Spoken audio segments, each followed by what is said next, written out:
오신 여러분들을 주님의 이름으로 환영합니다. 오늘은 교회력으로 창조절입니다. 교회력은 말씀드린 것처럼 시간의 흐름을 믿음과 신앙에 따라서 구분하고 나누는 절기입니다. 종종 삼위일체력으로 나누고 이야기하기도 합니다. 창조절부터 시작되는 이 창조절기는 하나님이 세상을 창조하고 그리고 모든 생명의 가치가 하나님에게 있다는 것을 성부 하나님을 기억하고 가슴에 새기는 절기입니다. 그 다음에 시작되는 대림절은 이제 예수 그리스도, 성자 예수 그리스도의 오심을 기대하고 바라면서 아무런 이 땅에 우리가 예수 그리스도의 삶을 살아감으로 구원자로 그 삶을 살아가야 된다는 고백이 있는 대림절이 있고요. 그리고 사순절을 지나고 부활절을 지납니다. 그 다음에 성령 강림절로 이어지는 거죠. 성령절이라고 이야기하는 그 절기가 쭉 이어지기도 합니다. 삼위일체를 통해서 성부, 성자, 성령에 대한 신앙을 가슴에 새기고 그리고 그 절기 하나하나 들어있는 거에 말씀들이 있는데 그 말씀들 따라서 신앙을 성장시켜 나가는 절기에 맞춰져 있습니다. 창조절기에서 우리가 기억해야 될 것은 두 가지입니다. 하나는 우리가 살아있는 모든 것들에 하나님의 것이 깃들어 있다고 고백하는 겁니다. 오늘 읽었던 캐나다 학교의 믿음의 노래에서 똑같이 고백하는 거죠. 생물과 무생물, 그 모든 것이 연결되어 있고 그 안에 하나님이 살아있다라고 고백하는 겁니다. 우리의 신앙과 믿음은 하나님을 경험하고 체험하는 모든 것들이 국한된 우리의 능력에 국한된 것들이 아니라 넘어서서 살아있는 모든 것 속에 있는 하나님을 만나고 체험하는 겁니다. 특별히 내 옆에 있는 누군가의 가슴 속에 살아있는 그리고 그를 이끌고 그를 살아있게 하는 하나님을 만나고 느끼는 것이고 더 특별하게는 그 생명이 온전히 뽑히지 못하고 죽어가는 아프고 힘들고 차별받고 억압받는 사람과 함께하는 것 또한 거기로 연결되어 있는 겁니다. 그보다 살아있는 모든 곳 속에서 하나님을 느끼고 경험하는 것, 창조절기에 우리가 새겨야 되는 것이고요. 두 번째는 하나님이 우리에게 명하신 명령이 있죠. 살아있는 모든 것을 살피고 보살피라는 명령입니다. 인간의 존재의 이유이기도 하고 목적이기도 하고 의미이기도 합니다. 살아있는 모든 것에는 물론 우리가 내 스스로가 포함되어 있는 거겠죠. 내 자신에 대한 것도 마찬가지고요. 내 자신을 억압하고 상처 입히고 나에게 모진 말을 하지 않는 것이기도 하고 동시에 더 나아가서 내 이웃들 살아있는 모든 것과 더불어 살아가는 것. 그게 창조절기에 우리가 새기고 가슴에 기억해야 될 것이기도 합니다. 하지만 주위를 둘러보면 그렇지 않은 걸 보게 되는 거겠죠. 지금 아마존에서는 계속 불이 타올라서 수많은 살아있는 생물들과 식물들이 불타서 없어진다고 이야기합니다. 자연적인 불에 의해서 일어나는 거라면 자연의 순환이니까 그러려니 하겠지만 불에게도 그렇지 않습니다. 아마존에 있는 화재의 95%는 다 사람들이 일부러 불을 지른 거라고 합니다. 왜냐하면 불을 지르고 나무가 없어지고 모든 게 타면 혹시 그곳에 개발이 이루어지고 혹시 그곳이 땅값이 오르고 혹시 그곳에 무언가 들어서지 않을까 하는 바람으로 95%의 화재가 다 사람들에 의해서 저질러지고 그로 인해 수많은 생명들이 다 죽어간다고 이야기하는 거겠죠. 오늘의 설교는 10가지 재앙의 시작에 대한 이야기이기도 합니다. 하지만 10가지 재앙을 이렇게 들여다보면 오늘날 우리에게 벌어지고 있는 그리고 인간 스스로가 자초한 똑같은 것이 그 과거에도 벌어진 것처럼 보여집니다. 나일강이 피로 바뀌어서 아무도 마실 수 없는 그 재앙은 오늘날 똑같이 우리에게도 일어나고 있는 거겠죠. 우리 어디 가서 함부로 신염을 떠먹는다던가 함부로 흐르는 물을 먹지 않습니다. 사서 먹고 지하수로 떠서 먹는 거겠죠. 이 두 사람들이 나일강물을 마시지 못하고 우물물 파서 먹고 빗물 받아서 먹는 거와 우리의 상황이 뭐 얼마나 그렇게 다르겠습니까? 수많은 해충들이 번성을 해서 질병과 병을 야기시킨다고 합니다. 생태계 파괴에 의해서 우리가 알지 못하는 수많은 벌레들이 수많은 곤충들이 우리를 해를 입힐 뿐만 아니라 많은 것도 죽어가는 거겠죠. 동물들도 마찬가지입니다. 인간의 이익을 위해서 공장대로 다 가둬놓고 죽어가는 수많은 동물들이 어디 한두 마리겠습니까? 장자가 죽는다고 이야기하지만 바꿔 말하면 우리가 알지 못하는 어느 곳에서는 유아 사망률로 엄청나게 많은 아이들이 죽어가고 있고 굶주리고 있고 배 아프고 고통받고 있는 거겠죠. 하나님이 주신 재앙이 아니더라도 인간은 인간 스스로가 자신들을 끊임없이 재앙의 세계로 다 이끌어가고 있는 것처럼 보입니다. 출애굽의 그 이야기는 이제 우리가 더 이상 도망칠 곳 없는 이 세상을 또 다른 세상으로 만들어가자는 고백이기도 합니다.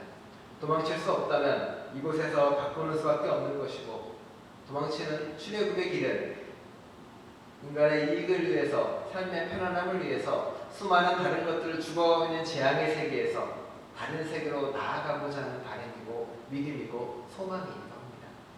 출애굽은 우리에게 또 다른 명령을 내리고 있습니다.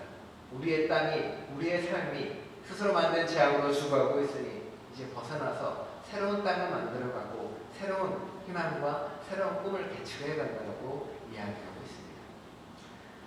오늘 본문에서는 그 이유에 대해서 말합니다. 왜 그 수많은 재앙이 이집트에 벌어졌고 왜 오늘날 세상은 이 수많은 재앙의 이곳에 임하고 있는지요. 성경에서는 쉽게 이야기합니다. 바로 하나님을 알지 못하기 때문이라고요. 지난주에 이런 말씀 드렸죠. 모세와 아론이 찾아가서 이렇게 바로에게 말합니다. 우리 히브리 사람들이 자 이제 광야로 나가서 예배할 수 있게 해달라. 광야로 나가서 하나님을 만나고 체험하면서 우리들의 신앙 공동체와 우리의 신앙 공동체가 가지고 있는 가치관으로 삶을 살아가게 해달라고 이야기합니다. 하지만 바로가 대답을 하죠. 나는 네가 말하는 여호와가 누군지 모르겠다. 나는 그 신을 알지 못한다. 그러니 더 이상 너의 말을 들어줄 수가 없다. 이것들이 여유있고 만만하니까 다른 생각을 하는구나. 그래서 히브리 사람들에게 더 많은 노역과 더 많은 고통을 안겨주기 시작합니다. 모세와 아론의 선포는 오히려 나는 네가 선포하는 하나님을 알지 못한다는 말로 되돌아옵니다. 그러자 하나님이 이야기하죠. 이제 그렇다면 바로와 히브리 사람 모두에게 하나님을 알게 해주겠다. 내가 누군지 알게 해주겠다. 신이 야훼라는 것을, 히브리 사람들이 믿었던 엘로힘이 바로 야훼라는 것을 알려주겠다. 새로운 신, 새로운 믿음, 새로운 신앙을 너에게 심어주겠다라고 이야기하고 있습니다. 종종 재앙에 대한 이야기를 하면은 그런 얘기합니다. 하나님이 이렇게 잔인할 수가 있나? 이 히브리 사람 좀 이렇게 구해내겠다고 이 수많은 사람들을 죽이고 엄청난 생명을 다 몰살시키고 그렇게까지 하는 게 과연 옳은 길인가라고 물어볼 때가 있습니다. 재앙은 악을 벌하기 위해 주는 것도 아니고요. 고통이나 괴로움도 무슨 잘못에 의한 책임으로 주어지는 게 아닙니다. 권선징악은 하나님의 신앙도 아니고 야훼 예수님의 가르침도 아닙니다. 하나님의 가르침은, 예수님의 가르침은 되게 간단합니다. 선한 것을 끊임없이 권하는 겁니다. 악은 벌하거나 혹은 죽여야 될 대상이 아니라 악은 바꾸고 변화시켜야 될 사람들입니다. 또 잘못했으니까 벌받아야 될 교도소에 가도가 아니라 잘못했으니까 이제 그것을 깨닫고 변할 길을 찾는 것, 그게 신앙입니다. 하나님 이집 사람과 그리고 히브리 사람들에게 재앙이라는 방식을 통해서 끊임없이 하고 싶었던 건 뭐냐면 알려주는 겁니다. 내가 누구고 신이 누구고 네가 가야 될 길이 무엇인지를 하나하나 보여주고 알려주고 싶은 겁니다. 진짜 그 일이 벌어져서 하나님의 놀라운 존재에는 신이 있었네라고 성경이 이야기하는 것이 아니라 성경이 말해주고 싶은 것은 이런 사건 하나하나가 의미하는 것과 그걸 통해서 하나님이 누구인지를 보여주고 싶은 겁니다. 진짜 이런 일이 일어났어. 사실이야. 역사적으로 증거가 있어라고 말하고 있는 게 아닙니다. 성경은 그 안에서 그 사건을 통해서 우리에게 전해주고 싶은 이야기들입니다. 물론 이런 사건들이 역사적으로 있었냐고 물어보면 종종 그렇게 들어갑니다. 이집트에서는 가끔 이런 일들이 벌어졌습니다. 이런 거죠. 나일강이 흐르는데 어느 날 비가 많이 와서 저 위에 상류에 있는 붉은 토양이 다 나일강에 섞이기도 합니다.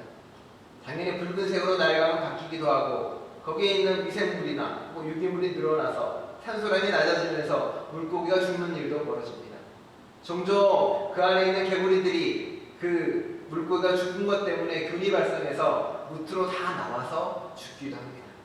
그리고 종종 그 죽음 때문에 수많은 벌레가 창궐하기도 하고요. 그로 인해 악질이나 질병이 발생하기도 합니다. 종종 큰 모래바람이 불어와서 이집 땅을 덮고 해조차 오지 못할 때도 있고요. 전염병 때문에 아이들의 유아 사망률이 극히 높은 날도 존재를 합니다. 이집트에 종종 그런 일이 벌어지기도 하고 종종 그것 때문에 수많은 사람들이 다치거나 아프기도 합니다. 하지만 성경이 말하는 것은 그게 사실이라고 말하는 것이 아니라 그 하나하나가 의미를 가지고 하나하나 보여주고 알려주고 싶은 겁니다. 네가 살겠다고 하는 이집트 그 땅, 번영과 그리고 모든 것이 다 이루어졌다는 그 땅이 실은 번영을 약속하거나 너의 행복을 약속하는 그곳이 아니야. 하나님의 창조한 그곳과는 전혀 반대의 땅이야. 빛을 만든 하나님과 다르게 그곳은 어둠이 덮이는 땅이야. 동물을 만든 하나님과 다르게 모든 동물들이 죽어가는 땅이야. 물을 만들고 생명을 만드는 그곳이 아니라 모든 물고기가 죽어가는 곳이야. 사람을 창조하고 그 사람을 장자 삼으셨던 하나님이 아니라 땅이 아니라 거기에는 처음 태어난 생물조차 다 죽어가는 그곳이야. 이제 너희는 그곳을 나와야 되라고 이야기하고 말하고 있는 겁니다. 너희가 살고 있는 그곳, 그 땅이 하나님의 땅이 아니야. 너희가 만족하는 그곳이 하나님의 땅이 아니야. 우리가 지금 만족하고 있는 이 삶이 그 삶이 아니야. 이제 나오라고 말하고 선포하는 겁니다. 그것이 10가지 재앙의 하나하나의 의미이기도 하고요.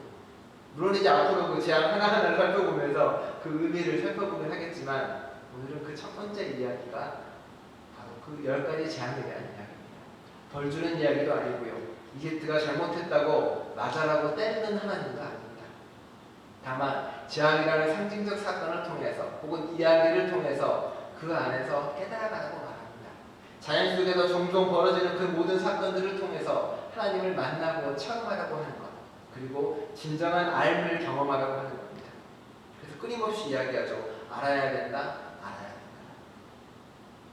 모세와 바울이 만나서 한 첫 번째는 뭐였나요? 여기까지 제안을 안 들어가도 실은 지팡이 던져서 뱀으로 바꾸는 이야기가 있긴 합니다. 그가 그 뒤편에 쭉 처음 나오는 이야기이기도 합니다. 히브리 사람들에게도 이야기를 하죠. 처음에 하나님은 이런 존재야 저런 존재야. 그런데 히브리 사람들은 그걸 받아들이지 않습니다. 아니 못합니다. 왜냐하면 그들은 무거운 노동에 지치고 기가 죽어서 모세의 말을 들으려고 하지 않았다라고 고백합니다. 그들의 잘못이라기보다는 힘들고 어렵고 무거운 노동에 지쳐있기 때문에요. 요즘도 그렇습니다.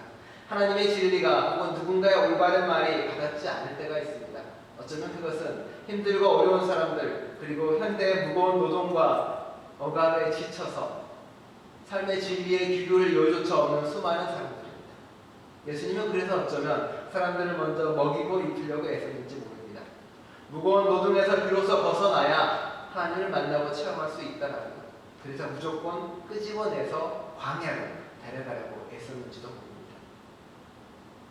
하나님을 안다는 것은, 그리고 하나님을 만난다는 것은 그렇게 나와야 이루어질 수 있는 일이기도 합니다. 내 일상에서, 내 삶에서 벗어나야 비로소 하나님을 체험할 수 있습니다. 그리고 비로소 해방이 시작이 됩니다. 벗어났다고 해서, 몸이 자유로워졌다고 해서 언제는 해방으로 가지 못합니다. 40년 광야 생활을 통해 혹은 10가지 재앙을 통해 그리고 다른 수많은 것을 통해 하나님과 하나 되고 예수의 가르침과 하나 될 때 비로소 해방되었다라고 고백합니다. 굳이 몸만 해방시키려고 했다면 광야에서 40년 동안 방황시키지 않았을 것이고 굳이 바로의 마음을 고집스럽게 강팍하게 만들어서 재앙을 10번이나 반복하지도 않았을 것입니다. 하고 싶은 이야기는, 성경이 전하고 싶은 이야기는 조금 다른 이야기라는 겁니다. 해방의 진정한 의미와 하나님을 알아가는 길이 무엇인지 차근차근 우리에게 알려주고 싶은 겁니다. 모세와 아론은 포기하고 하나님께 다시 달려가죠. 나 못하겠다. 도저히 안 되겠습니다. 이건 늘 반복되는 이야기처럼 들립니다. 맨날 보내고 돌아오고 보내고 돌아오고가 또 반복되는 이야기처럼 들려오기도 합니다. 이제 바로에게 가라고 이야기하죠. 그리고 우리가 아는 이야기가 펼쳐집니다. 가서 아론이 지팡이를 던져서 뱀으로 바꿉니다. 그런데 보던 파라오가 이런 얘기를 하죠. 그거 우리도 할 수 있어. 그래서 술사들도 이렇게 지팡이를 던집니다. 당연히 뱀으로 바뀌고요. 그리고 그 뱀을 잡아먹는 이야기가 나옵니다. 그래, 지팡이가 뱀으로 바뀌다니. 이런 놀라운 기적을 하고 바로 멈추지 않습니다. 아론의 뱀이 좀 더 강한가 보다라고 끝내고 끝나버리죠. 아 그래, 옛날에 흑역사에서 모세에게 했던 기적이 그대로 벌어진 걸까 라고 이야기할 수 있습니다만 다른 이야기입니다. 뱀이라는 의미도 다르고요, 다른 단어를 사용합니다.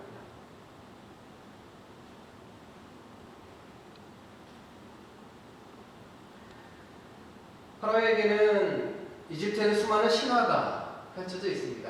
신화에 많은 이야기가 있고요. 투탕카멘 왕관에 보면은 왕관에 주는 게 뱀이 이렇게 새겨져 있습니다. 코브라가 주로 새겨져 있고요. 이 뱀이 새겨져 있는 이유는 이집트에 여러 신화가 있겠지만 파라오 왕조를 보호하는 신이 있습니다. 우제트나 오라시우스라고 알려진 신이고요. 그 신의 상징은 주로 뱀으로 드러납니다. 그것도 큰 코브라라고 드러나는 거죠. 이집트를 수호하는 뱀, 그리고 히브리의 권위를 상징하는 뱀이 바로 그 코브라라는 뱀입니다. 왕관에 붙어있는 이유도 바로 그런 이유고요. 스스로를 신의 아들이라고 신이라고 칭했던 파라오는 바로 그 뱀을 통해 자신의 권력을 세웁니다.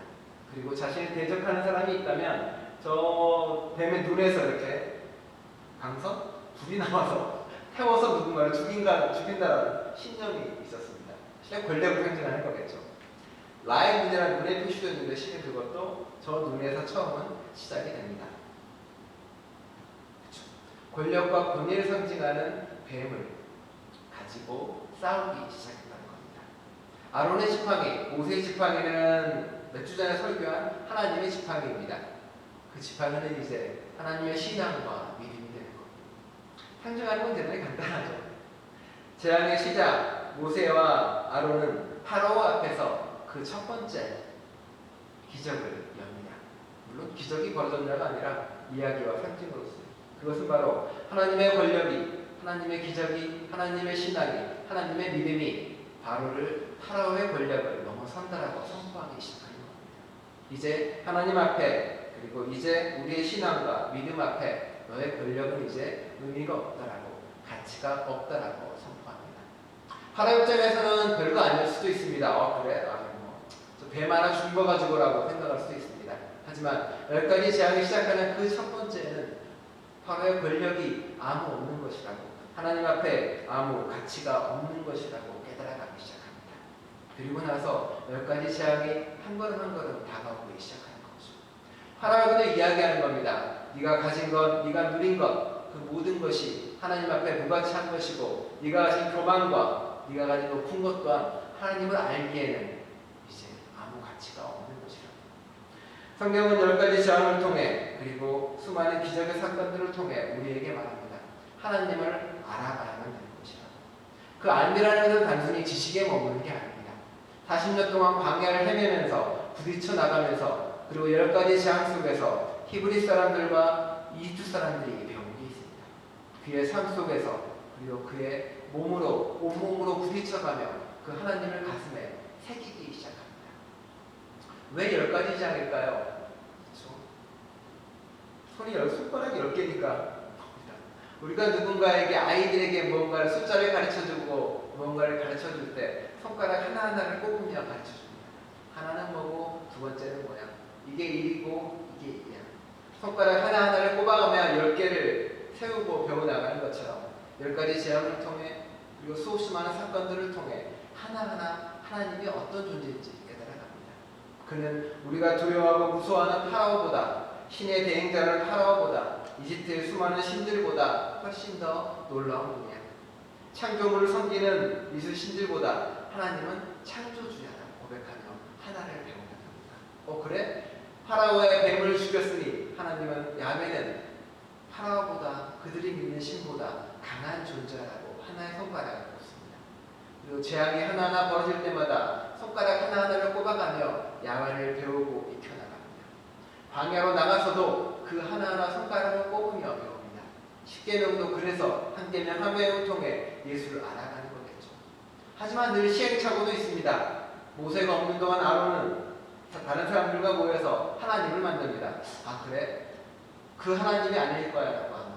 모세가 알려준 하나님이 아닐지도 몰라. 실은 이런 하나님일지도 몰라라고 해서 무언가를 만들기도 합니다. 하지만 이제 비로소 그들은 한 걸음 한 걸음 하나님을 온몸으로, 존재의 전체로 경험합니다. 그게 우리에게 출애굽의 재앙을 통해 알려주고자 하는 말씀이기도 합니다. 우리는 바로처럼 그렇게 강박하거나 마음이 닫혀있거나 무너져 있을 수도 있습니다. 내가 가진 것 때문에, 내가 누리고 있는 것 때문에, 내 지식 때문에, 내 경험 때문에, 바로는 그 모든 것 때문에 하나님을 알지를 못했습니다. 히브리 사람들도 고된 노동과 힘듦 때문에 혹은 이집트의 그 번영에서 떨어 누러지는 떡고물 때문에 하나님을 체험하거나 알기를 거부했을 수도 있습니다. 종종 무거운 노동 때문에도요. 우리도 그렇지 않나요? 우리도 혹여 내가 가지고 있는 것, 누리고 있는 것 때문에 그걸 내려놓지 못해서 하나님을 알지 못하고 떠나 있지는 않나요? 해방의 하나님이고 탈출의 하나님인데, 자유의 하나님인데 우리는 우리 것을 놓지 못해서 그 하나님을 만나지 못하는 걸 수도 있습니다. 종종 그래서 하나님을 만나는 그 과정은 고통과 아픔을 수반할 때도 많이 있습니다. 10가지 재앙을 통해서 아픔과 고통을 겪은 뒤에 자유를 통해 하나님을 알게 되는 것처럼 우리의 삶 또한 종종 그럴 때가 있습니다. 내가 만든 재앙 혹은 내가 맞지 못하는 혹은 내가 체험하지 못했던 아픔들, 그로 인해 우리는 오히려 하나님을 만나고 체험할 수도 있고 경험할 수도 있습니다. 하지만 하나님 원하는 건 그겁니다. 아픔과 고통을 겪기 전에 하나님을 알았으면 하는 마음입니다. 예배에 모여서 하나님을 만나고 주일날 경험하고 이야기 나누는 이유는 바로 그렇습니다. 고통과 아픔이 아니라 온전한 신비와 놀라움으로 하나님을 경험했으면 하는 바람입니다. 고통과 아픔 가운데 처해서 부서지는 경험을 통해서 그때 살기로서 하나님을 찾고 붙잡는 것이 아니라 삶의 모든 것 속에서, 살아야 하는 것 속에서 하나님을 경험해만서 온전한 해방해주고 온전한 자유의 주를 만나는 것, 바로 내가 너의 신이야, 너의 모든 것이라고 말하는 야훼를 만나고 경험하시는 저와 여러분들을 간절히 축원합니다. 기도하겠습니다. 하나님, 종종 우리는 파라오처럼 혹은 무거운 노동에 지친 히브리 사람처럼 당신을 알기를 온몸으로 거부할 때가 있습니다. 그냥 내버려 두라고, 이 정도면 내 삶 괜찮다고, 이 정도면 편안한 삶을 살아가고 있다고, 내가 노예라는 것을 알지 못한 채, 내가 불안에 사로잡혀 있는 사람이라는 것을 깨닫지 못한 채, 내가 권력의 물질에 홀려있는 사람이라는 것을 알지 못한 채, 그게 거짓된 신이고 거짓된 가치관이고 그리고 그것이 결코 나를 구원해주지 못할 것이라는 것을 알고 있는데도 혹은 깨닫지 못하기 때문에 우리는 하나님을 알지 못하는 존재가 되어갑니다. 주님, 저의 혈알과 온전히 저의 것을 내려놓음으로 부서지고 깨어지기 전에 내려놓고 온전한 신비와 놀라움의 생명을 경험함으로 하나님을 만나고 체험하기를 간절히 바랍니다. 이집트 광야에서 40년을 헤매며 당신을 만나고 체험했던 히브리 사람들처럼 저희 또한 그렇게 삶의 광야 속에서 온전히 하나님을 만나고 체험하며 진정한 자유와 해방의 길을 걸어가는 저희 될 수 있도록 이끌어 주옵소서.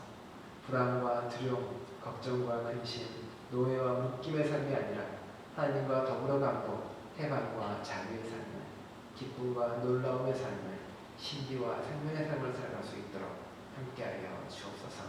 예수 그리스도의 이름으로 기도드립니다.